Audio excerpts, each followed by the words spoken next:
Yo, Philip, you still in here? Philip,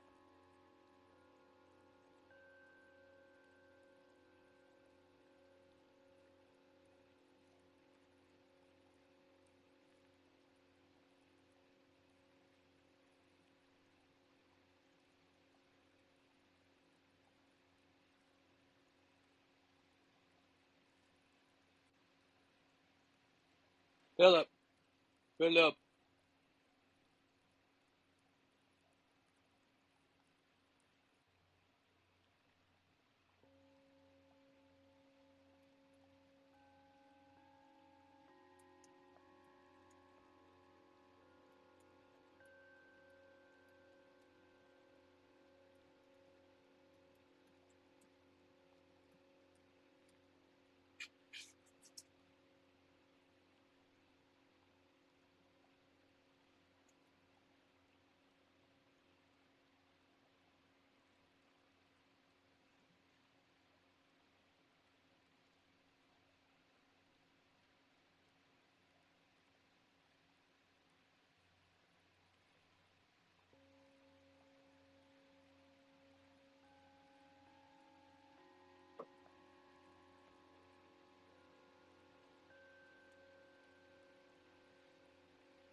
Look at my pants.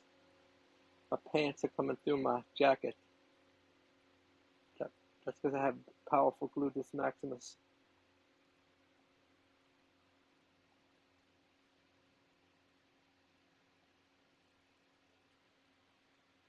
I'm gonna join myself with my friends here. The only friends I have. I put them in here myself.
Spatial, if you are listening to me on my stream on Facebook now that I have made it public once again, why do you suck so much to where I cannot make this event live again?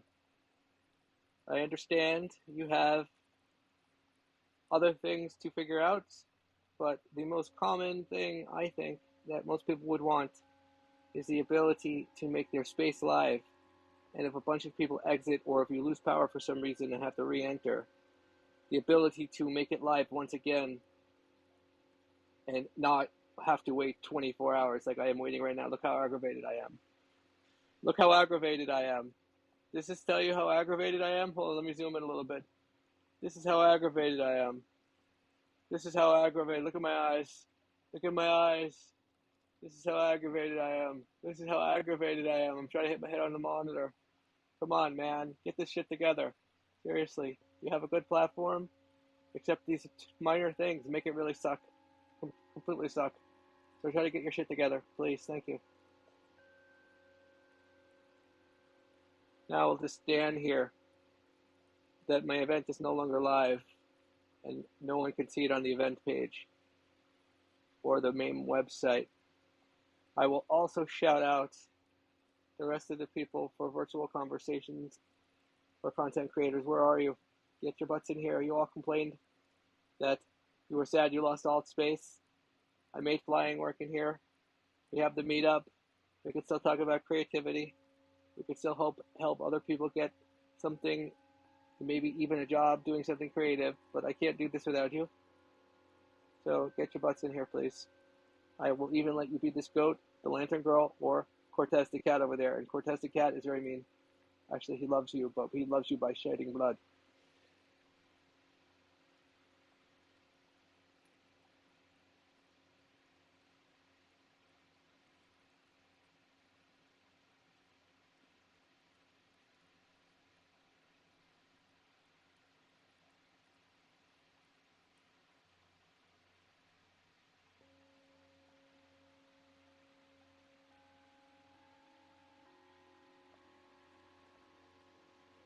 Hello, Phil, you're back.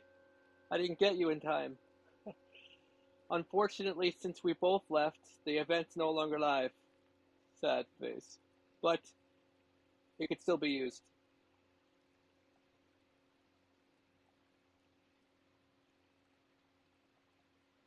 We lost power. We lost power here, Heartland Collective. Actually, we didn't lose power. What happened was too many things were going on at once and we blew a circuit, so I had to go and fix it.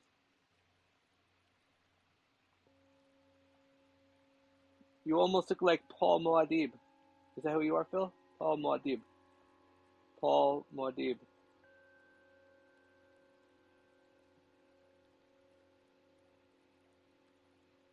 You gotta hit F. You gotta go it. It'll say become a goat. I might have to reset my device. I had a call come in. Oh, okay.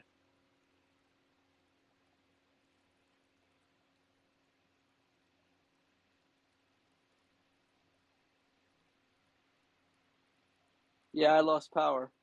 Someone in the kitchen blew the circuit.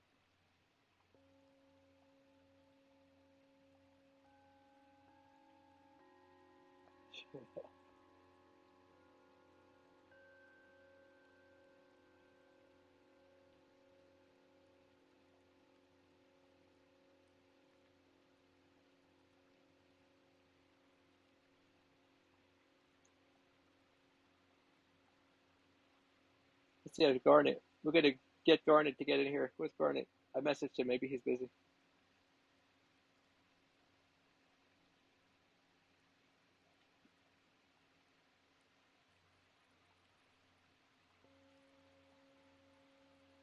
There you go. We got 3 of us. We need some more people in here. Maybe what we could do is we can get some traction. We'll get some of the goats to come in here and represent for the next meeting.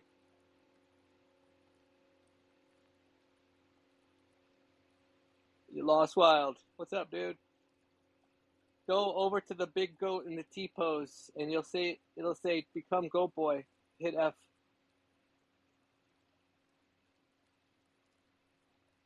You hear me? Lost? Yeah, go over, walk over to the goat boy in T pose, and then when you get close to him, it'll say hit F to become goat boy. There you go. This is what I'm talking about, man. Click on it. Yep. That or F, depending. Now we're all goats, dude. Come on, this is good. Yeah. Except I had to yell at Spatial on the Slack because we lost the power here. Phil had to exit because he had a phone call. And since no one was in here, it went from live to not live anymore. And now I can't make it live for another 24 hours.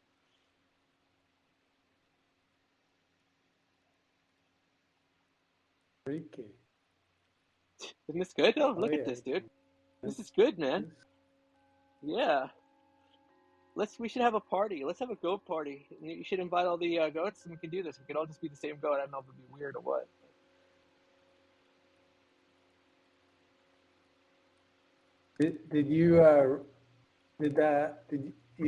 You didn't see the notes that the guy gave when he converted the goat to GTA? No, what did he say? Because he was saying that it didn't have enough polygons. Well, this is all relative depending on what platform. So Yeah. GTA is 100% different than Spatial, which is 100% different from VR chat. Yeah. He couldn't bring the jacket into GTA. Oh, really? How come? It was something about the weighting of it. Oh. I noticed my butt comes through the back of it. So do these eyes blink? No. I don't know how to do that. Do not. What? Good. So what was the thing that figured out with the jacket? Oh, I had done this before. I think I showed you even once. We were mentioning how like the pants bleed through the jacket. We can have this here in our space, whatever space we host.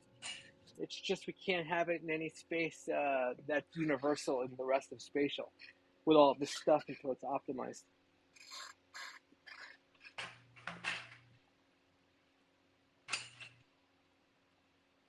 So there's no reason why we can't have our own event, have our own template, our own world, and then why we can't just use these for now. Why we can't do what? We can use this. We have to do it in our own world. We cannot do it in just any world in Spatial. They're not optimized well enough. In our own world, we get to do whatever we want, more or less. I see. Check. Wow, you sound like a smoother operator. Smooth operator. Smooth operator. You missed it before. I was doing a flyby by the screen, and we had the new trailer for Dune up there, and I was flying away from it in the GOAT, and it looked like a LED composite. It was great.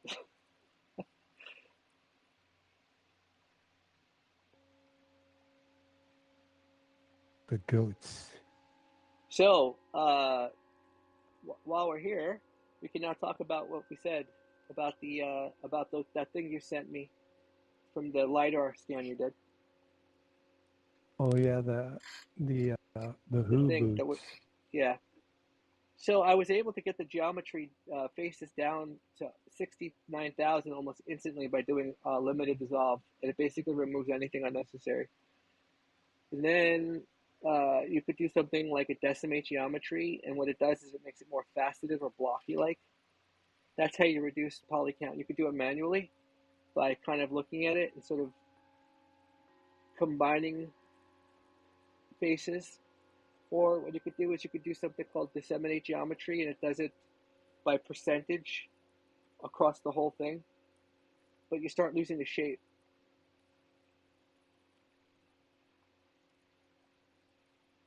But what do they need to be in terms of poly count? Well, how about this? We don't have to talk about what this is for specifically, but just the object itself. What do you need to do with it? I think just bring it into a room. People could see it, like, and sort of what do you want to do with a pair of boots? You know, you want to look at them, hold them, see the detail of it. You know, like if you bring a boots like that into this world, it'd be cool to No, I mean, like, is have this, them you were saying something oversized. before about, like, you want to have a physical item to sort of, like, represent something that could be an NFT? Yeah, like you have. And I'm streaming to Facebook, by the way, so remember this. It's all going to be very vague. Yeah, so you have the real item, which typically can't be touched or handled because it's extremely rare. Yes. You know, whether it's an album, a piece of clothing, or something like that. And, you know, as an NFT, well, you've got a picture representation of it, but the virtual representation of it really is the closest thing to letting you, you know, feel what it's like or examine it, like as if you're holding it. Well, that 3D model that you have, you can also 3D print that.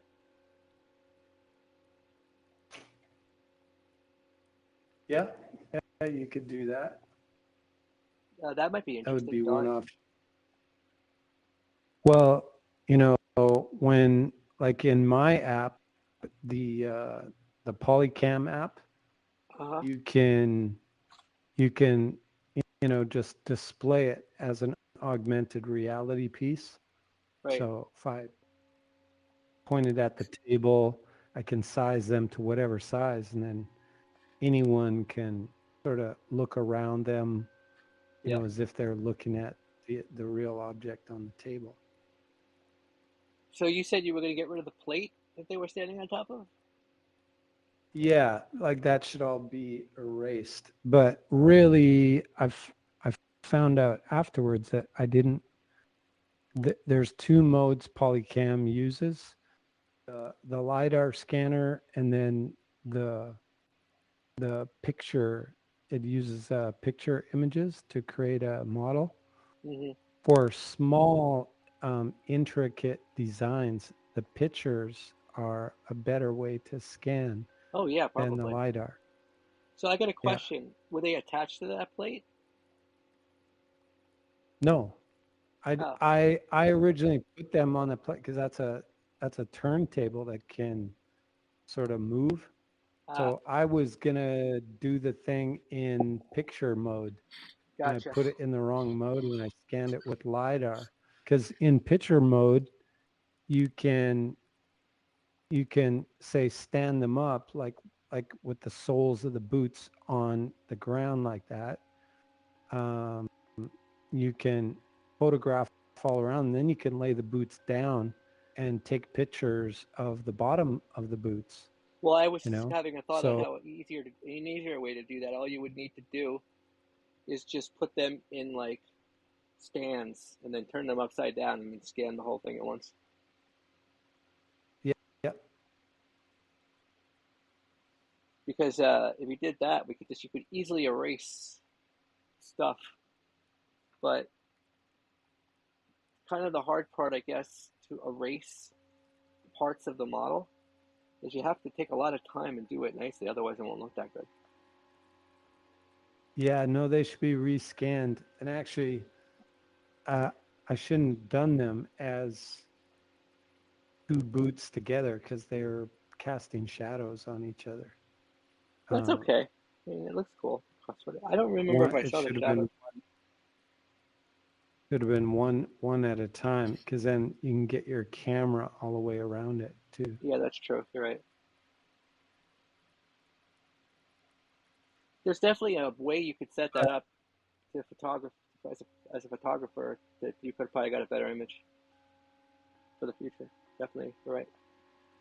Yeah, so I'd like to try it using pictures, and then yeah, there was other stuff we had to scan, like Ringo Starr's drumsticks and stuff. Remember, also we are making a Um, live feed in case that's top secret. okay, right. Yes. Um, yeah. So anyway, the only other thing that I think kind of is interesting when you have an item like that is to have the recorded story Mm-hmm. potentially that could be embedded into the object or follows them around, which is the story of how Marty acquired the boots, how they were given to him, why they were given to him, And that's also what the story is, what gives the boots value, because that's a part of rock and roll history, right? So, is this a Which project that you're going is, to be working on? well, Marty's releasing his book, which is the whole complete story, of the A to Ah, Z of his life and uh-huh. all the bands that he worked with and stuff like Right. this.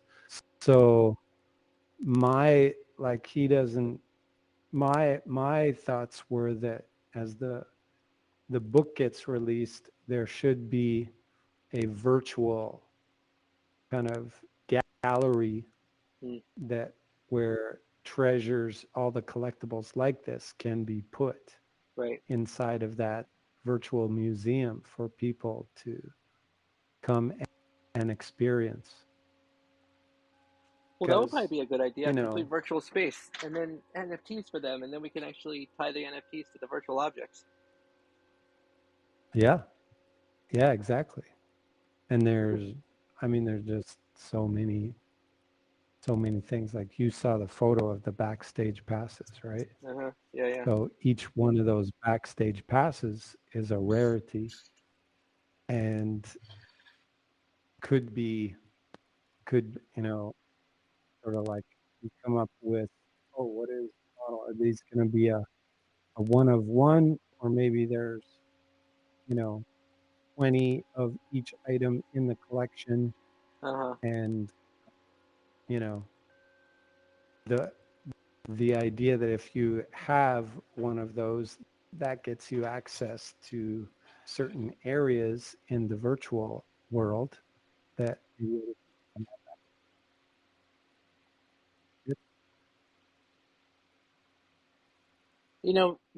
maybe something really interesting that could happen is official reproductions of all these things could be made, like the official reproduction, and every NFT holder would actually get an official reproduction numbered and signed by or the actual item they want. Well, that's really up to him. I don't know if he wants to give those away with this, depending.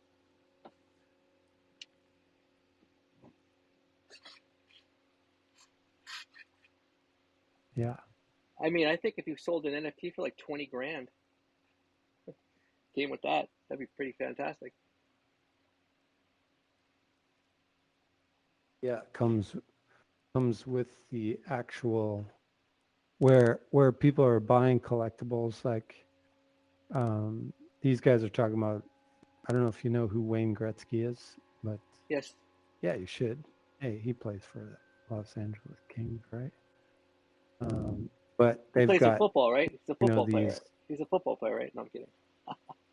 Yeah. But they've got these Wayne Gretzky rookie cards that are super rare. And man, are these avatars just so huge? Is that why? Like Philip looks like a tiny midget? Yes. What's up, dude? Philip, you're tiny. You're like a dwarf. I said other things in here. Hopefully people didn't hear me and yell at me. You look like a tiny person, Philip. You look like a tiny person.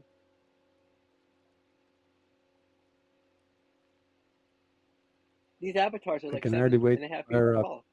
8 feet tall, dude. I can hardly wait to fire up GTA. Yeah. Get this. Check that goat out in there. So I think that would be a good idea if anyone wants to sell collectibles, like actual collectibles, make NFTs from them. And then if they ever wanted to sell the collectible again, it would come with the NFT. It would like sell the NFT too. Yeah, maybe like I do think that the one way to sell the actual item, like there's like for the actual real item, like say for example these boots, ownership should be represented. It's like when you buy a car, you buy the document, the bill of sale. Yes. Should be an NFT for that, and whoever owns the NFT should have possession of that particular item. I just had a wild thought. Or either. I had a wild thought about this, but I don't know if it would work well. That would be the unfortunate part. This is just a beginning thought.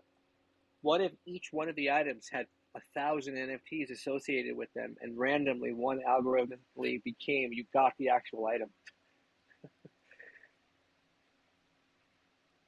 Yeah, by random. Yeah, that could be. You would make each NFT a appropriate price to where you would still make back what you would want to sell the actual collectible for. Or the 1,000 NFTs represent ownership of the whole thing. So it's divided into 1,000 parts. Yeah, but that can get a little bit more complicated, I guess, when people want a physical thing. That's why I was thinking that it would be nice maybe just to make an authorized reproduction of all these items and then even play on that. Say, hey, it says it. Yeah. It comes with a certificate, authorized Yeah, there reproduction. could be a reproduction, but basically, you know, there would be a price that the owner of the item would be willing to sell for. Oh, yeah, of course. And the idea that, you know, it's divided, you know, say it was worth $1,000. So it's divided into 1,000 pieces. And if you want to own, you know, 10% of that, you got to buy, you know, $100 worth of it. Now, the 10% ownership of that particular, the card stays in trust at a particular place. Once, you know, maybe you could set it where 51%, you know, of the owners or ownership of it, if someone makes an offer on it, that it can be approved by 51% of the people who own it, you know, then the sale goes through and the item is automatically drop shipped to the new owner. And then, of course, said auction fee is automatically distributed via smart contract to the owners. But yeah, the actual asset itself would always be held in trust. So it's kind of like basically a way to own a part of the real asset. I wonder whether or not, let's say you had an item that was worth $10,000 and you created 1,000 NFTs of this item, all numbered. And what you did from that point was each NFT was like 1/8 of $10,000, so or 1/10, $1,000. And what you did is you gamble. You say, okay, listen, we are going to do this algorithmic thing where one random person of the 1,000 NFTs will actually get the collectible. So in theory, all you really need to do is sell 10 NFTs to get the amount of money that you're looking to get. But the potential is you sell 1,000 NFTs for $1,000 each. That's kind of where I was going with that one. If it's possible to figure out a way of making it so you don't have that high of a risk of not getting what you want for something, but what you do is you create a want in the community and everyone's kind of like battling it out to try to get this. So basically they're paying 1/10 the price as a gamble, like a lottery ticket. Yeah. Or maybe even 10 or 100, and make it so all of them have to sell first, and then there's a random drawing for one person. That might even be better. So this way, if you make 10 of them or 20 of them, let's say you want to sell for like a $10,000 item, you make $21,000 NFTs. And then I'm just trying to think of ways of bringing in more, because I'm trying to understand whether or not people would want to do a trust. Like if like 100 people would want to own a collectible, a physical collectible, and then do what you said, like the auction. Yeah, it could be, you know, like obviously some people want to, you know, the typical way is they want to own it. They want it in their hands. Mm-hmm. You know, if they buy a collectible, they just want it, period. So that's why I was saying the authorized reproduction, maybe for like the smaller NFTs, so people can have something. Yep.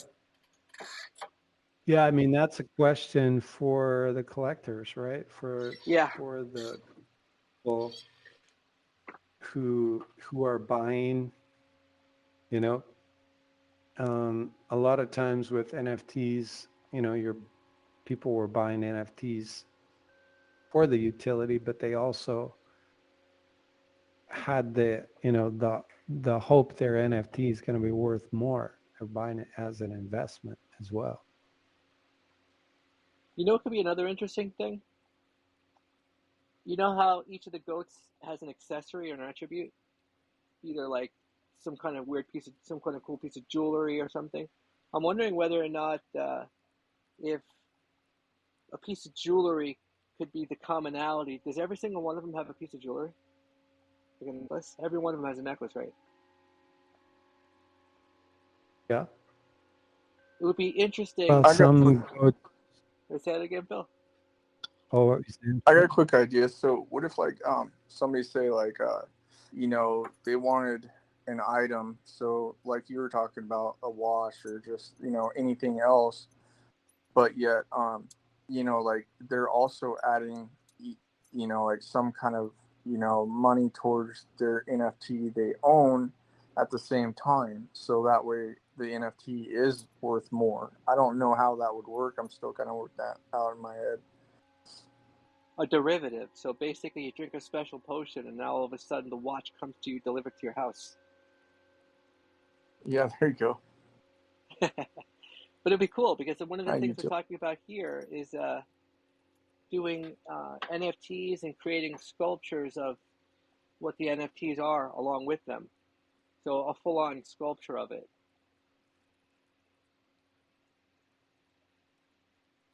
Well, definitely, like, say, for example, just the avatars, right?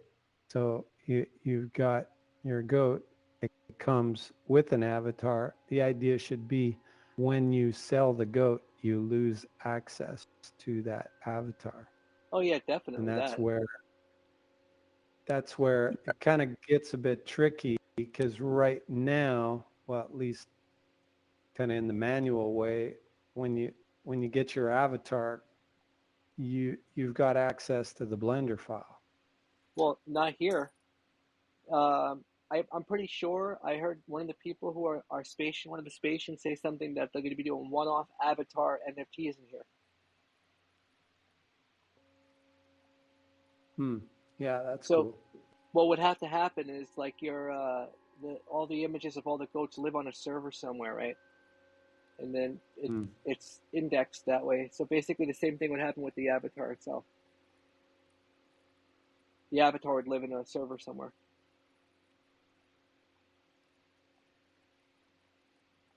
Yeah, I think like the,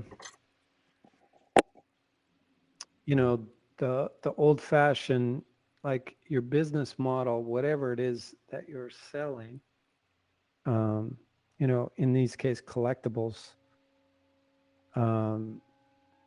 that needs to be determined. And I think the most like that, what Marty was talking about too, was a limited edition, you know, print of that particular,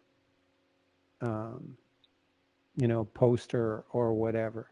Uh-huh. And because you're always going to have people who, you know, there's no stopping anyone from just, you know, taking a photo of the poster or whatever it is and then making a print copy of it.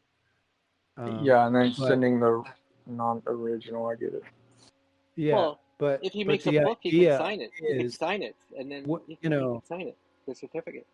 yeah, but when you have the NFT to that picture, you can't fake that. Like, you know, either like the collection is going to be registered on the blockchain. You know, if you've got the NFT and, you know, the picture's hanging on your wall, like Yeah, the right. picture is no good without the NFT. That's sort of its authenticity. If someone else just, you know, steals the poster or whatever, yeah, they couldn't sell it to anybody without What the about a NFT. notary? I'm just throwing ideas out there. Like, what about a Yeah. notary at all?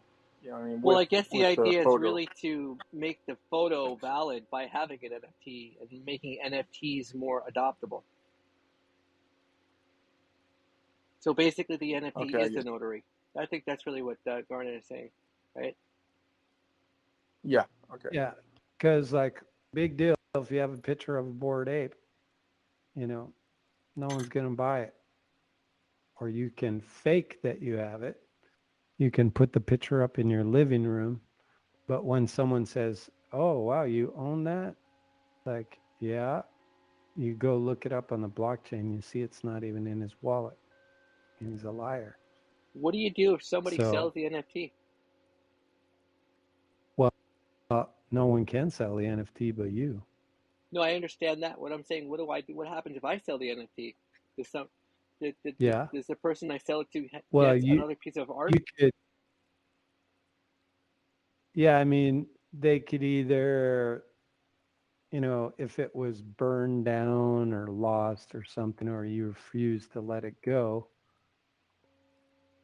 um, they could reprint a new one.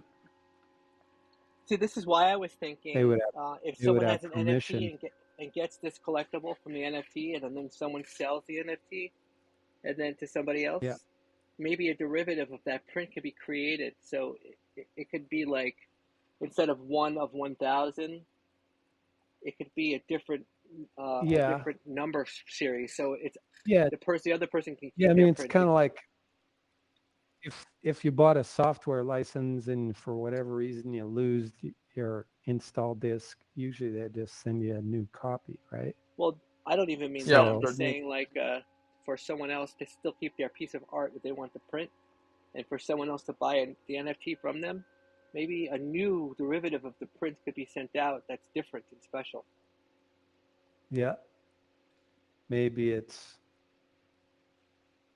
like you say, that's part of the deal when you sell it. You could say, I want the NFT, but unless you can send the art, you know, I want the original art as part of the NFT. That could be part of the agreement or the derivative, yeah. Well, I Yeah, think that because would only make sense with like the actual collectible and not like a print. like Quicken dot, I think it's like Quicken dot Club. Like you got to hold on to basically the NFT for at least a month. But they're sweatshirts. I'm just throwing what I've seen out there, and after you hold it for a month, you get a real one in the mail.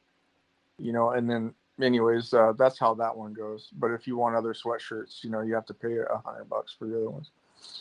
But they're numbered. You know, they're numbered with your NFT stamp on the sweatshirt.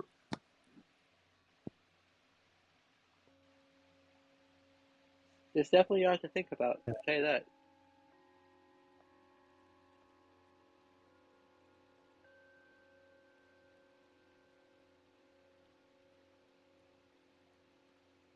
So I was talking to Phil before Garnet. Maybe we try to do like a goat party, since we could do this now. Get a bunch of people to come here and represent. Get some of the musicians. I know there's a bunch of musicians in the goat community. Maybe you can get them to come out next week. We could do like the doppelganger party here. Do a concert. So yeah, I was talking to the guy in from the Voids who converted the goat to GTA, and I was just saying probably our next experiment will be to do our first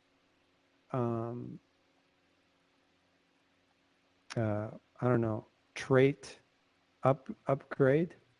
Mm. So, and Phil, probably like if you pick out a goat that you want to be your, you know, your favorite NFT, we'll try to reproduce the traits. We'll try to build those, and you know, see what that costs to sort of update those items. I see what you're saying. And then we'll have two different models of goats, and then people will actually see, oh wow, because this goat actually, I don't even know if this goat is in our collection. like this, just plain goat wearing a Matrix outfit with these horns?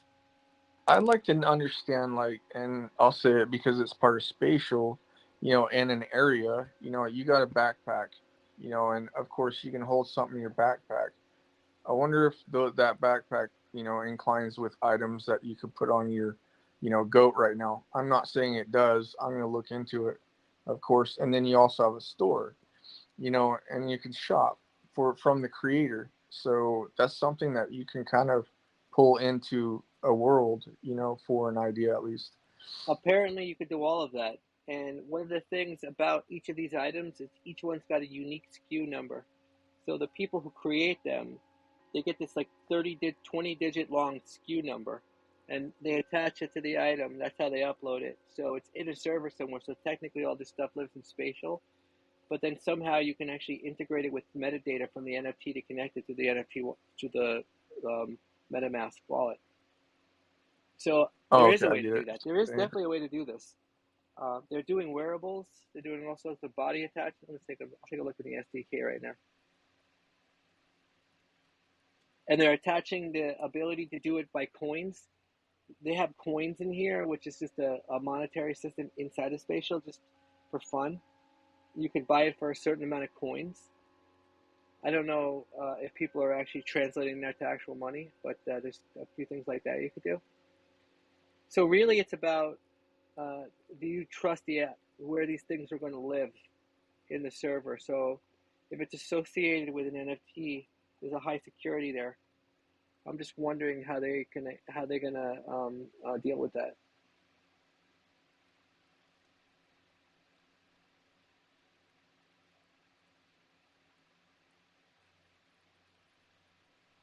That's a good question.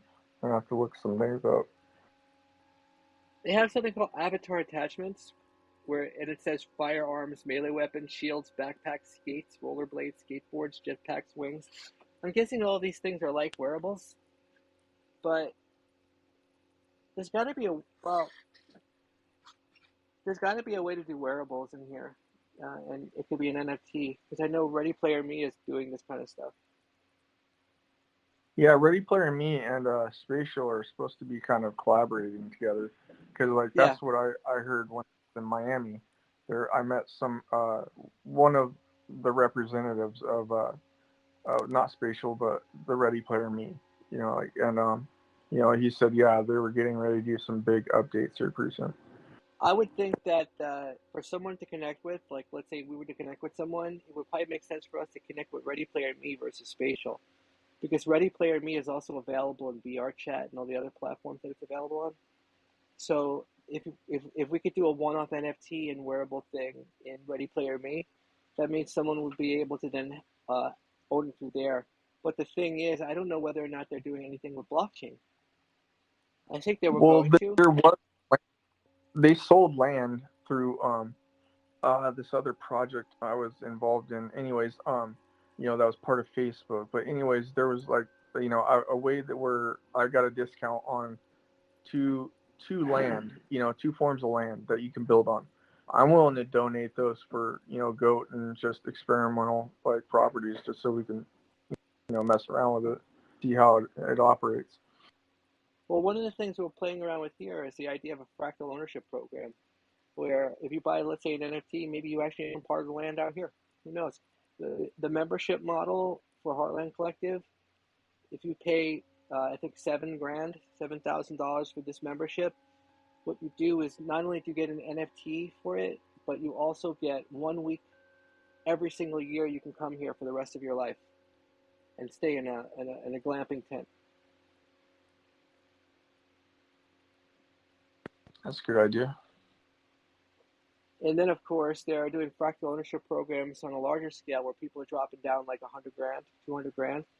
And what they're doing is they're building a tiny home somewhere in some property, and these properties are linked with 10,000 or another 50 different kind of locations where you could spend your whole entire year in one place or the other.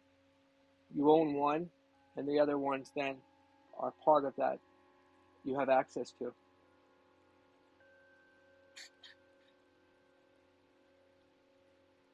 And I think what happens is you're allowed to rent them out. So basically, if you own one of them, you could rent it out or stay in one. It gets a little bit complicated, but there's definitely a way of doing that. You can live anywhere you want in the world whenever you want. Hey, Philip, have you been in Sandbox recently? Yeah, I was in Sandbox probably 3, 4, 5 months ago, 3, 4 months ago.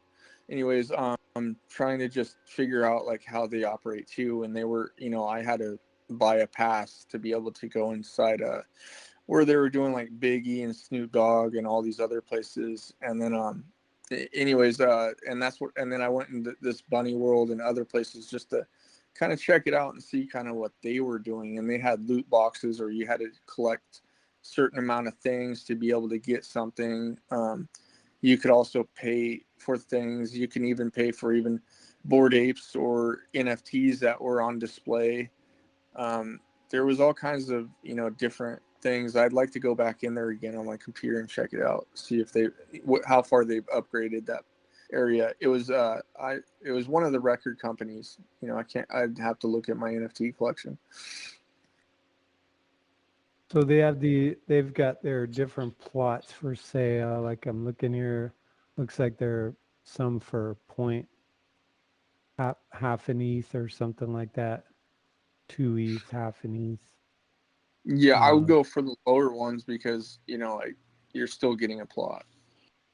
I think the higher ones are pretty much like if they're more located next to some pretty big areas. Like what's their player count like? How many people are typically in there?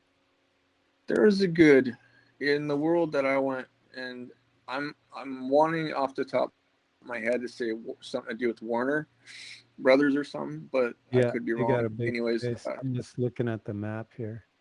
yeah, I believe it was Warner Brothers was the pass I got for, but so you know, um, yeah, like there was probably good at least 30 to 50 people in there, somewhere close to that, in that one. And then there was only a few. When I went in the bunny one, there was only maybe like 5 or 10 people. It all really depended on which world I was in, depending on how popular it was. Yeah. Because like you would come up to certain, like say I went up to the goat avatar, it would tell me like a quiz, or if you go collect this, that, and that, like and bring it back. Like I'll give you this or something. Right. Like, is it kind of like spatial where you have to, like each one of those worlds, you have to pop into it, hyperlink into it, or can you just walk down the street and see them all? Well, with the pass, I was able to just go right inside. I connected my wallet and then just I went right inside. But the bunny world, I hyperlinked. Okay. So can you so certain paces are token gated? Yeah, certain places are token gated, but not all of Right. them, because they're getting ready to build upon it. Last time I went in there, like a huge theme for Biggie and Tupac. Interesting. So they have, like it says, they've got a little game maker program. When you buy land, you can start building on it, I guess, with their own little type of thing. I put up a link in here to the this, what's it called, Hyperfly. So that's what some of the guys at the Voids were talking about.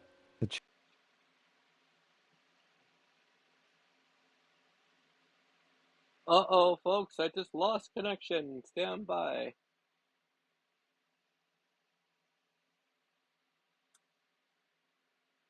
Almost there, almost there, almost there. Once again, this was not the power this time. This was my stupidity. Community when, you know, you've got to make a commitment to start building versus, you know, coming here to Spatial and just, you know, building a bunch of stuff, seeing if you like it, without having to put up money. And I think that's partly why AltSpace grew as well. People just love to come and build in there. Yeah, they love to have that free range to be able to do what they wanted. And then if you wanted a costume or something, you would approach some certain people, and that's how you mingled around. And then that's when you would pay like maybe 15 to $25 and be able to get a costume for your avatar. So I get a pretty... Yeah, I'm thinking too, like, what is the real value of, you know, a customized avatar of your digital assets? You know, for example, the goats. Well, obviously for marketing, it's extremely handy to, you know, have an avatar when you're walking around as your asset. You're advertising your own asset. You're saying like, hey, this is who we are. We're the goats. People can't, you're right in their face in three-dimensional space. So, but what else? Like, say for example, you know, you've got your NFT of a particular goat, and you've also got your digital avatar. How does that translate into, how does your, you know, your VR energy, your game energy, you running around in a game, meeting people, talking to people, playing games with your avatar, how does that translate into value for your NFT should you choose to sell it? I think there'd have to be a world that, you know, like there was more, there was fun, you know, something that was active, you know, I mean, kind of like what we were getting at when you were talking about GTA, right?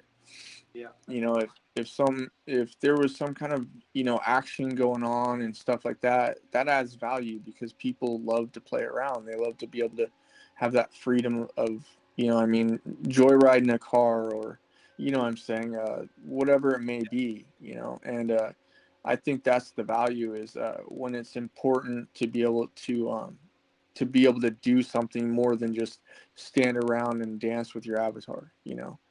Right. And if the idea that when you're playing, you know, GTA as a goat, that something like those scores are, you know, kept, I don't know, logged or something like that, that's meaningful in some ways, that you played it as a goat versus just played it as some other character. Yeah, and then if you could change the view, you know, to, you know, where it's third view, and then kind of advertise that, you know, a small clip of that, of, you know, I mean, your experience, you know, just be like, you know, I had my great experience, you know, I mean, as my goat, blah blah blah, you know, I mean, playing in this world, you know, because I was able to, you know, I had that kind of access to be able to play around, you know, like it brings more value then. Yeah, I'll be right back. I just gotta open the side door to the studio here. Gotcha. Open the side door. What if a monster came out? What happened? Lost Garnet. You okay? Comes right through the Garnet. screen. You know something I've been thinking about a lot lately, and I guess when Garnet comes back, we can talk to him about this too. But I hear what you're saying about the value of these things, but how do we make this more kind of what's the word? More appealing to more people? Because it's one thing to have these digital assets. It's one thing to have this avatar. It's one thing to be part of a really cool community. But the truth is, how do we attach this to something that's more tangible? so people understand what the whole entire blockchain is in the first place. Like I think what's happening is it's kind of like there is not much adoption to this. No, there isn't. I mean, yeah, like everything I'm reading lately is just not, I mean, and I'm trying to unfollow, block, you name it, when it comes to, like how the writers, used to be so positive and now they're writing differently. And so you're right, like that's something I'm going to ponder on for next week, is how can we, add more value, like, because, like we know that there's a large amount of people, when it comes to the gaming industry, regardless. So if there was a good couple games attached, with the avatars, I think it'd be amazing. Well, I'm not even thinking the gaming community just by itself. I'm thinking about, we were talking about digital land. Why would someone want to buy digital land when there's nothing more attached to it than the fact that you own a piece of digital property versus being part of a fractal ownership program where you buy a little piece of a land, you actually own a piece of like a retreat somewhere and you can go once a year for a little bit. I think This is what fractional I'm thinking. ownership, I think the way you described it, is something that I thought about a long time ago too, was, if you can, which basically there's a community, gosh dang it, I got two of their NFTs too, and they're supposed to be sending like, what are they called, like a ETCA chain. Like they're supposed to be sending these little miners, and you can go to their island, and I can't remember the exact place right now. I'm thinking the anyways, doesn't matter what, but it's still attached. Like you were going to be mining, and you also had the opportunity to go to that resort in Dubai or wherever it was, and Right. be able to have a great time. So you're right. If somebody had fractional ownership with actual land attached to it, where they can go there and have their vacation and then only really have to pay for flight and food, well, then I think that'd be amazing. Well, maybe we can make it even simpler for people where it's not even flight anymore. Maybe what happens is since these NFTs, a lot of the momentum happens in the community. Maybe a lot of local spaces could be created, like we have a heartland here, and then these small communities could be created globally. It doesn't even have to be in the middle of nature. It doesn't even have to be off the grid, far from town. It could just be somewhere where a community comes together and decides they all want to live together, and they have space for other people. So like-minded people can come visit, so you don't necessarily even need the ticket. But of course, yes, since the goats, I'm sure, are a global group, not like all the goats live in one place. But I think doing more of that kind of thing, maybe integration of these communities to build intentional communities and creating different kind of retreat areas where people can come every once in a while, maybe have like a goat convention, for instance. You're Goat the retreat. second or third person I've talked to that has brought up this kind of information, where they want to build a community, where, it's self-sufficient. Everybody just wants to, like pitch in and help. And, I mean, it just becomes self-sufficient on its own. Right. I've heard this idea a few times. Go ahead. I was talking to Anders, the founder of Heartland Collective, about you coming by. We should talk more because you're not too far, I don't think. You should come by, dude. Put some volunteer time if you have, or you want to take a trip and come check it out here. Yeah, I gotta head that way sometime around the 14th or 15th. I'll probably swing. Yeah, I'll get a hold of you on my way back through. I don't know how long. I'm only You gonna be mean in staying down July? there a few You days. mean in July? Yeah, Oh, July. snap. Yeah, this month. That's a good, that would be good There's something timing, happening on. actually. That would be actually very good Yeah. timing because we got some of the D Studio folks who are coming through that exact same week. And Anders is going on a little work trip. He's going to do some help in the Transport Festival. He'll be back too. So Okay. that would be perfect. Yeah, like Sonia asked me to come out, check it out and stuff, career stuff. But yeah, like, and then I'll just get a hold of you and see where to meet up and whatnot. Wait, who are you Back. meeting? I'm meeting up with Sonia. She's from like Orbis 86. Oh, I know it's Sonia, but it was just Sonia. That's why I was like, what? That'd be ironic. We're talking about the same person. Yeah. It was that one different. Yeah, she's a go-getter. Like, I really like their avatars. I wish they're making comic books, and like some of it will pretty much come to life. I don't want to give too many details, but Yeah. it's pretty cool. Yeah, we definitely got to figure out more ways of connecting physically. Like, believe me, trust me, I understand why the digital world is so important, and I'm an advocate for the fact that some people have no choice. Some people are shut in, some people are too far away, some people can't afford, some people are mobility challenged. But we have to figure Yep. out, I think, a way of connecting more of this digital stuff to the physical stuff, because I think that is the biggest reason why most people aren't adopting something like this. Yeah, they don't have that personal one, like for example, when I went to, Decentralcom or LA, like Expoverse, like it was a whole better experience because I got that, that synergy from everybody. It was just amazing. It was like Web3 meant that we all got along and we were all creating together. And that's how I perceived it, and that's just how it was. Even my friend that didn't know anything, everybody was willing to tell him anything that he wanted to know.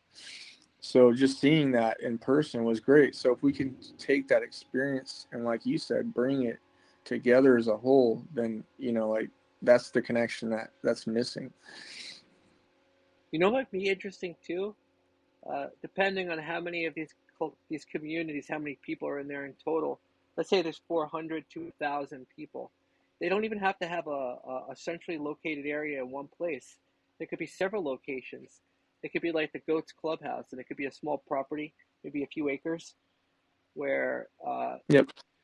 the community comes together to bring these places together, and it could be monetized and help and made sustainable by having Airbnbs there too. That's what they do here at Heartland. Heartland Collective is also on Airbnb and HipCamp. So there's a bunch of tents here that helps make money for this place. Oh wow, like that is really good, especially having the Airbnbs. Yeah, That's huge. no, totally. Yeah, totally. There's ways of creating these small communities where either one can have some kind of ownership on it when they can come visit when they want, or if no one is coming, and to get some of the return back, I guess, on investment, rent it out as Airbnb for certain places, and then all those dividends can go to all the members. Yeah, Airbnb are huge. They're even insured even more so than a They're rental. even insured, So that, like I rent. mean, like They're great. Yeah, great insurance they have. Yep. So that'd be amazing. That's a great idea. Were you saying something, Love? Oh yeah, just we had talked about that before with the goats, thinking maybe that's one of the first investments we make, is like we were thinking of this. Philip had found these little plots of land on Kona Island. Mm-hmm. Kona in Hawaii? Yeah. Of, buying a plot of land and putting a little kind of bungalow on it that would be used as Airbnb, or could be used by members if it's not rented out. How many acres? Do you remember how big your property was? It was like, it all depended. There was one that was, an acre for like back before. It was at the lowest it was 15. Now I think it's about 17,000 for the acre. It's not bad for an acre in Hawaii. No, that's not. No, that wasn't bad at all. The only reason I'm some of saying them this, even go. because I was talking to someone that has about 2 acres only about trying to do something like this. And then we've been brainstorming on how to make these micro communities on small properties. The nice thing would be, like, it wouldn't even necessarily need to be a bungalow. What we could do is, we're creating a maker space here, and I've got a lot of maker friends. Really, really, really nice yurts that we can make on CNC router, and we can make them very insulated very well, and it would be a really beautiful like art piece to live in. Plop like 10 or 15 of these on one property, or 20 even, 20 of these things. So maybe it wouldn't be quite the investment of creating a bungalow, but it would be more like an art super glamping. And then you put all those on the property, and you Airbnb each one out for like 70 or so dollars US, 70 to $100 US. So what you do is you have the bulk of them are, let's say, Airbnb or member, whichever makes sense. Some of them are Airbnb, and some of them are for NFT members. So there's always a place for an NFT member to be, but the whole place is still being sustained off of the Airbnb, or the return of the investment is coming back from the Airbnb.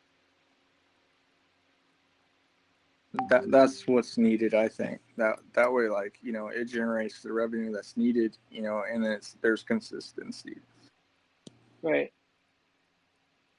I think the nice thing about this is kind of what we're talking about doing here. So maybe at some point we could figure out how to do another spot like this, because this is 25 acres, so this is a lot bigger than 1 or 2 acres. But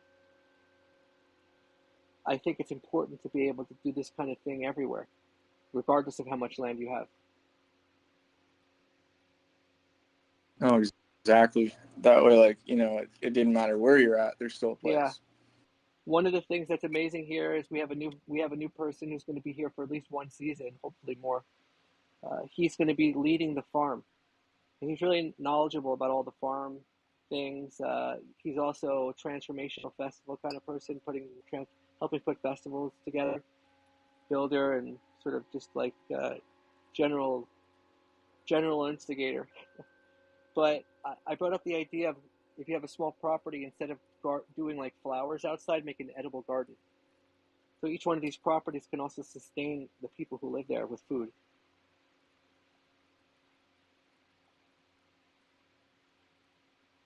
No, I agree. You know, that way, like, you know, everything was kind of kept up. You know, I mean, people just, you know, came out, you know, I mean, only requirement is just to water some things and, you know, I mean, keep the garden going. Well, you have a few people who are always there all year just to do these things. And the other people who roll through, maybe part of becoming a member means you have to volunteer 5 hours a week when you're there to do something.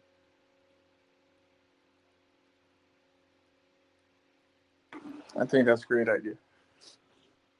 And you can get actual goats, and they can eat the grass, so you don't have to mow the lawn. There's all sorts of things that I didn't even think of. That's why they have livestock. So you don't have to cut the grass. Real goats. Real goats. Get some real goats. Get some attributes. Yeah, on because them. then when people meet up, you know, that's when sometimes adoption can happen. You know, like they just be like, so what's going on here? You know what I mean? You just started that kind of generates the topic, because, for example, I went to a bar, you know, and I had my goat sweatshirt on, you know, like they're doing some music thing, and this guy kept looking at me, and I was just kind of ignoring it. But when I went outside, he's like, he was looking at the goat sweatshirt that it said goat, and he's like, so what's that about? And that just kind of started the topic. Yeah, exactly. Yep, that's how to do it. Yeah, I think part of. Go ahead. Sorry, Garnet. I was just going to say part of, you know, it's one thing, you know, even for us having, you know, talking about goats, having goat NFTs, part of our promise to build something is the whole what we want to bring to the entertainment space in terms of smart contracts, and just really a platform where someone can sell something like where we actually have a solution for musicians or kind of filmmakers who are wanting to raise money to record their music or do their movies, is that we have a store where they can sell goods, and other people can buy with a credit card, and that an easy place to grant utility for those tokens. So I don't know if there's any new platforms out there that kind of already have like what we're planning to build. Hey, if it's already built, I'm glad to hop on and use There's it. only one thing I know that's trying to build, and I was talking about it a little bit earlier, and that's ETKA, ETKA. I have two of their NFTs, but you know, like I don't know how far they've gone as far as like their buildings.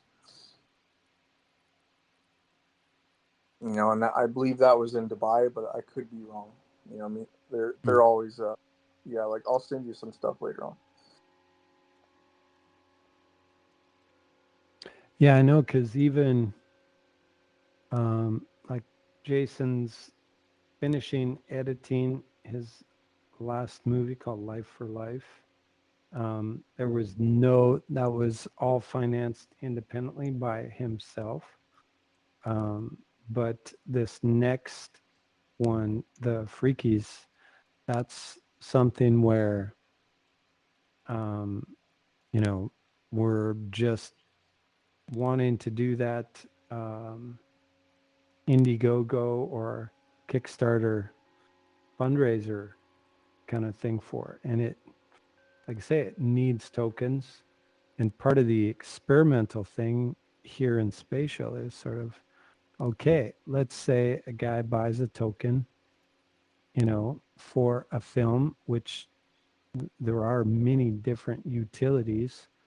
You know, some of the utilities for buying in to those Kickstarter packages is you get to be in the movie, you get to act in the movie. So what does it mean to, you know, for issuing NFTs for those films? And how can we, what's something cool you can do in Spatial with said NFT? I mean, tonight, like you've done great tonight. Hey, we have a character, you know, we're all showing up here in character. Like this is a goat, but this just as easily could be character from an animated movie, right? And once you've watched a show, yeah, that's why people want to wear their Batman avatar or Spider-Man costume, because they love those characters. Or Joker, yeah, I've seen that quite Yeah. a few times. So, I mean, here we are, like we've got a goat dressed up like Morpheus, basically, from the Matrix. That, like, I know it's like every day, like what would be, you know, next level is to be able to take this avatar into the other rooms. That's when the advertising side of things goes to the next level too, right? Because all of a sudden when you're jumping into those other rooms that have 30, 40 people in it, they're like, oh man, look at the goat, check that Oh, do out. you mean other That's rooms in like, Spatial? You mean other rooms in Spatial? yeah, We can use them in other rooms in Spatial, except it's going to take a real dev, not me, a real dev to take a look at the specs and just optimize yeah, this a little bit. They have restrictions like the amount of the amount of traits you can even have. Like each one is, if you look right, at the file in Blender or on Unity, each one of these traits is a separate file. And what happens is they're all integrated within the bone system, the bone structure, or however that works on the avatar. And there's a limit here in Spatial, and the reason they do that is because all these worlds are made by people and not by developers for the most part, or just regular people. So what happens is you can't make the avatar too heavy in case 20 of them show up and crash the world. yeah, That's really, if it happens to us, that's our responsibility. That's just our bad. That's why we yeah. can have it here. That's that's what the guy was saying with GTA. Like the jacket was too much, or there's something about the jacket that they just couldn't bring into GTA. I'm sure it had to do with You the could put, poly count of the jacket. It's very curvy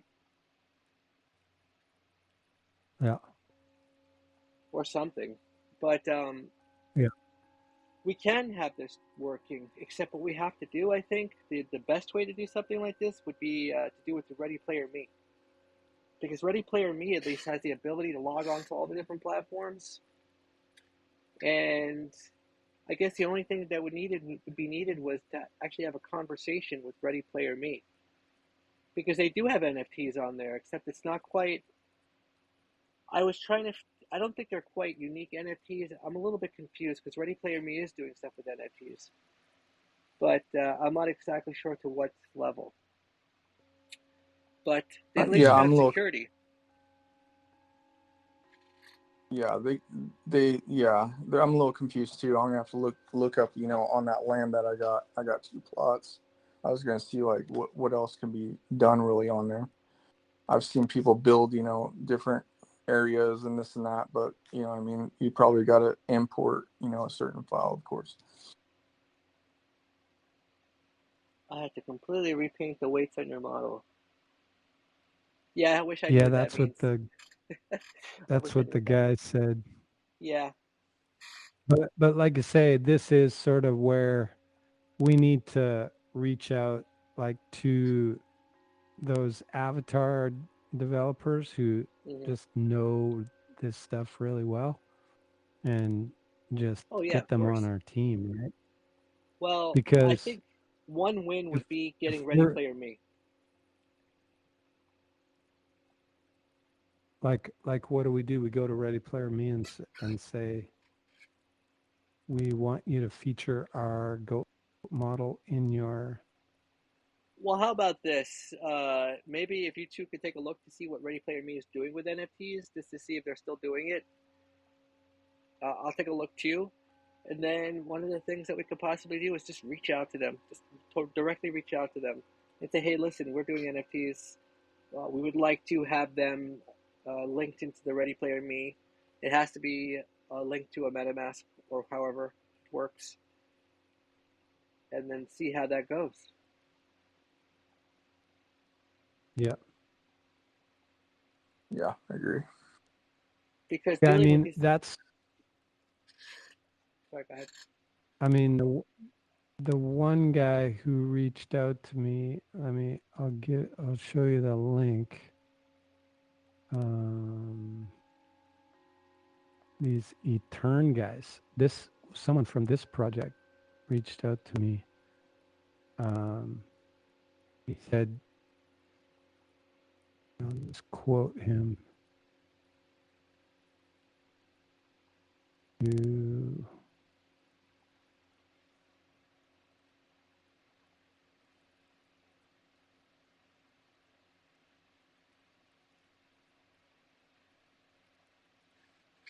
He said this. An initiative that is transforming real PFPs into realistic 4D avatars.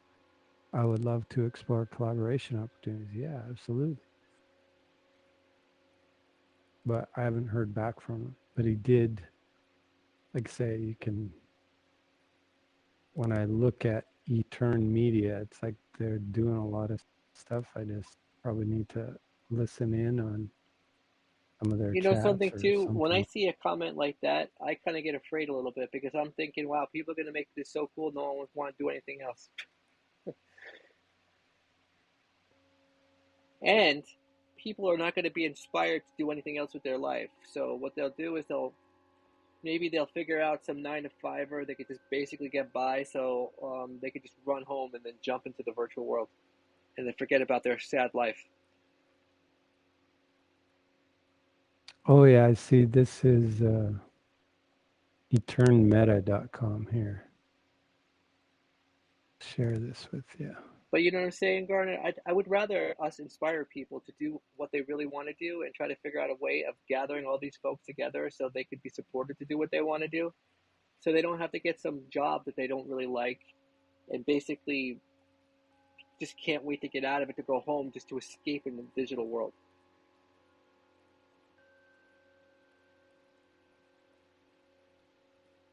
Yeah, being in the real world is like good. Well, You know, I There's no agree. reason that there's no problem with being in here, but I just don't want this to be escape because everything outside of it sucks.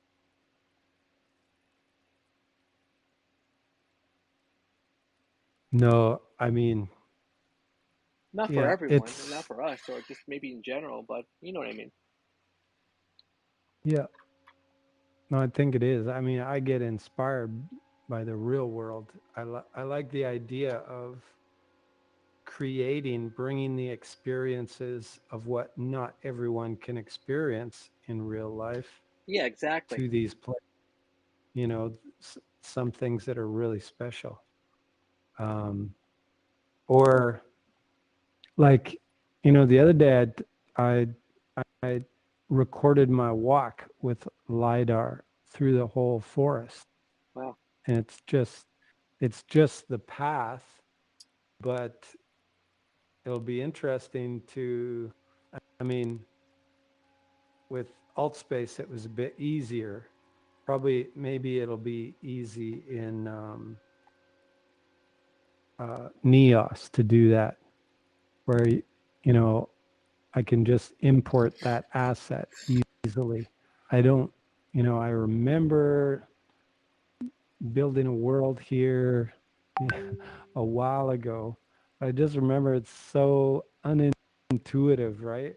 To build the world in Unity, then import it and go through all the hassles of, you didn't set some parameter right and it's not importing. Like the whole idea of these avatars, right?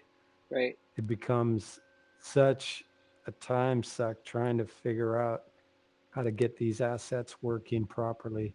It was sort of the same thing in VR chat, you know? Well, that's what AltSpace did so well. They had world building tools directly in the environment, so you didn't have to know anything. You could use kits and stuff like Yeah. that and have fun and do stuff like that.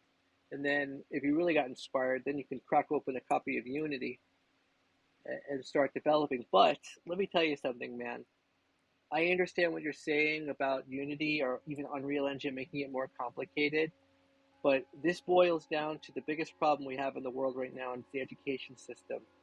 If we actually started using all of these tools and started them at young ages, all of these tools for designing stuff, with the intention of physically using them to like design cities and things like that, completely turn the entire gaming industry around, where kids would be having fun playing video games, learning how to do digital design, and then in turn actually able to then recreate this stuff in the physical world, build their own house.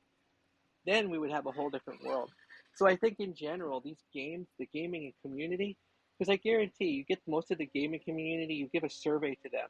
I'm curious how much physical stuff that they actually do versus just like sit in a room surrounded by computer monitors and put all their efforts into all this different stuff. When if we slightly changed that mindset to where it was the same kind of environment, but the intention was a hybrid to create stuff outside of it, how much different everything would be. Yeah. And well, think about this. Think about what you can build in your dream world, right? Well, yeah, So that's the whole the thing. idea of the idea of most, like, a lot of James Cameron for Terminator was that came to him in a dream. And then, or the T-15 or whatever, Right. the Terminator. Mm-hmm. Um, so many things have been inspired in our dreams, and now people who are actually, you know, they're mastering lucid dreams. They're able to build stuff in their dreams. Well, partly intentional, and then their subconscious builds part of it too. But what you can build in your dream mind, you can bring those designs over into the real world, which, Right. you know, in some ways, these tools we have now, AI artwork generated, you know, that's paving the way for what's coming in the 3D space. You know, Like, James it's not, Cameron is the perfect example because that guy actually takes all of his crazy science fiction imagination and turns it into like his own real Titanic expedition development, undersea Yeah. discovery. So he does all that for real, man. That's perfect. Yeah. Yeah. So it is true. I think like the early days when, I first got my headset and those meetups we would have in Altspace, part of the power of that was because we were in VR, whereas, now that we've sort of shifted over to spatial, it's easy to, log in on desktop or mobile even. And you kind of lose the magic of the Yeah, VR I know what you mean, experience. man. You You know what I don't mean? have an Oculus. You have a standalone Oculus, though, right? Your son does, right? Yeah, yeah, Because we can come in here. The only reason I'm not here in VR right now is because I'm streaming and doing all the production for this event, Facebook, and recording everything on OBS. So when I yeah, find someone else to do that, I'll jump yeah. in on VR because it's really nice in VR. Have you been in here in the headset? Not for a while. I think I did once. I would say try it out because the nice thing is all these things that I created still work. You could still fly. You could pick the different avatars, although you don't see it, which is cool about here. But yes, you can do it. And the unfortunate thing about Spatial is they used to be able to do PC VR, but they deprecated it several years ago because there wasn't enough people using it. So now it's only an Oculus Quest standalone app. But I think we can Really? have, yeah, So they I used to can't have it. access this on my HTC Vive. No, they used to have it. They deprecated it. But this is the thing I keep on telling people. This is the perfect opportunity to jump into a community like this. It's based in New York. The founder is an ex-Googler. They would definitely be into it, a lot of community input, but it's got to be done in a very kind of, I want to say the word, fierce way, because this is just going to turn into nothing. And this is a very good platform because it's got the it's ease of accessibility for every single device. VR chat is definitely coming out with an iPhone and an Android version, I heard. But the truth is, the fact is, you have to have accessibility. And when you have accessibility on the different mobile devices, computer, whatever it is, you have more people who can come in here regardless of what they have. And then they are advocates for the blockchain. You can attach a MetaMask. They're advocates for selling NFTs in here. They're about a creative economy. And this is going to sound terrible because I have creative economy friends. And to what a lot of people, creative economy means you're a Twitter or an Instagram influencer. And I look at my Instagram feed and I'm embarrassed to say that this is what the creative economy has become.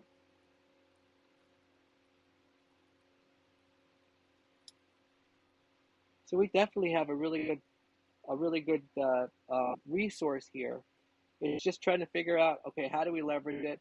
How do we do all these things we just said? How do we make the blockchain stuff, the NFT stuff, uh, appealing, and so people don't think it's just some kind of like scam? Are you talking, Lust? And am I interrupting? No, Okay, I just wanted to make sure no, because I'm sometimes just it happens here. taking some pictures. Like I literally was just yelling in the Spatial Slack just now because we had a power outage here for a second. Heartland Collective, we're off grid. The event was live. The space said live in the Spatial webpage, but since the power went out and Philip had to go on a phone call, there was no one in here, and the event went off the live page. And now I can't make it live for another 24 hours. I'm like, what the hell is that crap? What's that crap all about? And I got the response. Well, I was nice about what I said. I said, listen, that's not cool. And of course, if you can, every time you make the space live, it notifies every one of your followers that you went live. And I don't even see. I don't know. Did you guys get notified? Did you get notified that I made this space live? Lost? No, I didn't get notified. I just jumped back in. Did anyone get notified? Like, I don't even know what that means. No. I don't even know what they're talking about. All I know is the live only means one thing to me. When I open up Spatial's website, I see a page with events that are live. And now, since we got kicked out for a moment, I can't make it live for another 24 hours. So basically, that was the only visibility that there was a live event going on. And it just made me so frustrated. But it's just like the only way that this will change and the only way that we can sort of create this path of change for them is by being very vocal about it. Now, I'm curious, even what, like we were talking about this before, Lost Wild, what is Spatial's roadmap? Do they even care?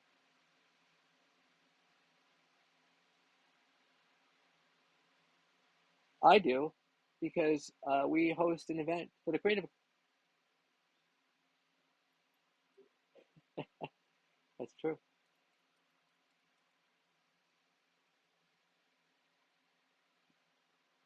But it just gets me frustrated sometimes. We have all these folks in this creative group. Sorry, go ahead. Go ahead, Garnet.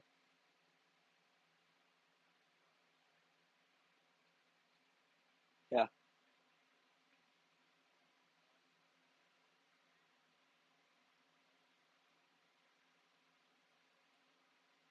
I think Spatial is mostly creatives. This is the conundrum we have.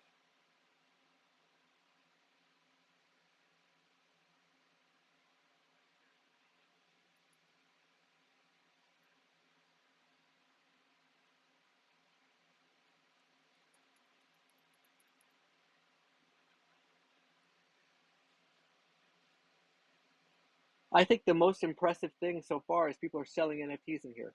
And I think when it comes to creatives, people have NFTs, and when it comes to people who do like development. So the visual scripting stuff is really powerful. What I didn't even realize, and I might be explaining it wrong, but visual scripting is just node-based scripting of C sharp. So pretty much every single thing you could do in Unity that's C sharp, you could do through visual scripting, and pretty much all of that you could do in Spatial.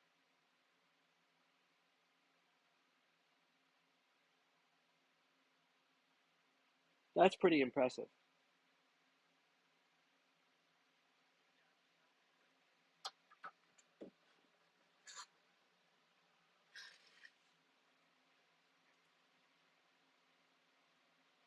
Yeah, whenever, like if you're not around your headset, your headset the battery dies or something.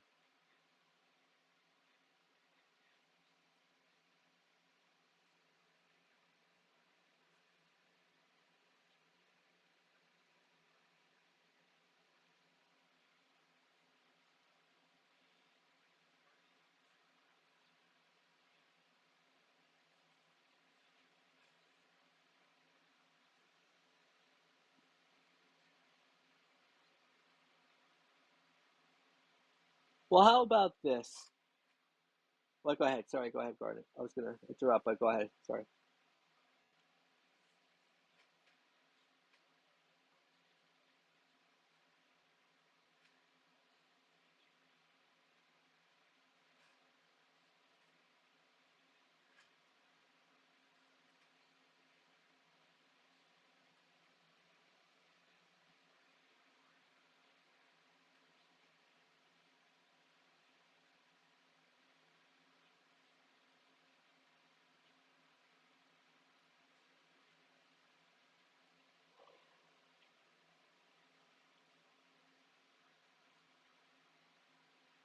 It would have to be an NFT. Yeah, it would have to be.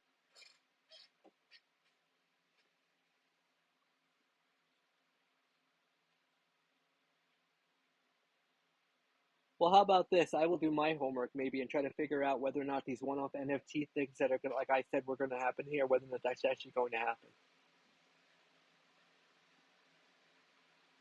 Because then we could, and I'll see if I can. I'll find out again how people would be able to connect an avatar to an NFT with the metadata. I will see if I can try to figure that out, which would be anything.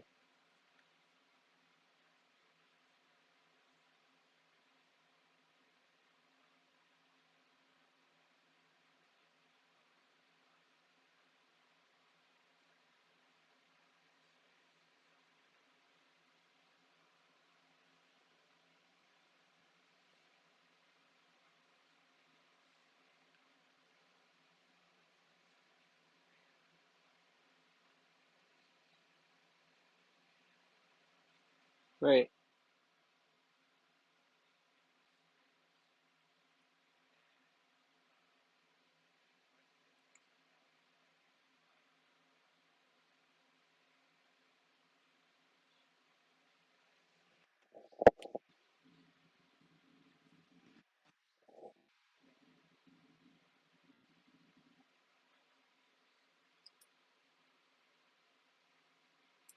Hmm.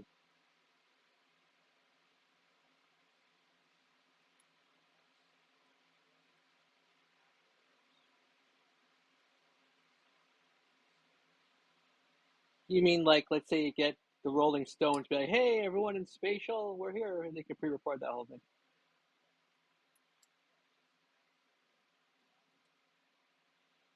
Well, I think this is really a good reason of, yeah. Well, it could be live.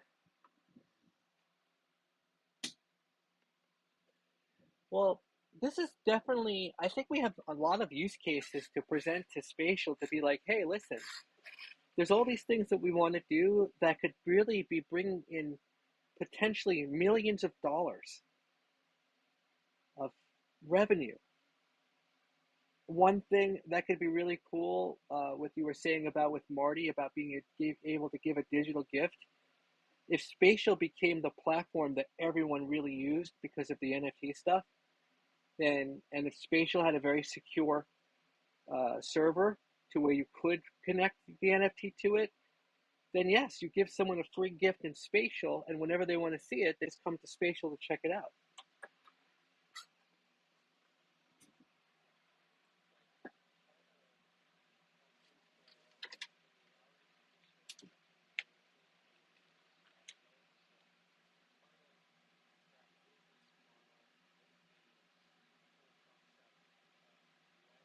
I'm going to stop streaming this, by the way, because my headphones are going to die. So, uh, plus I don't think anyone's watching it. Just give me a second. I have to switch out my headset.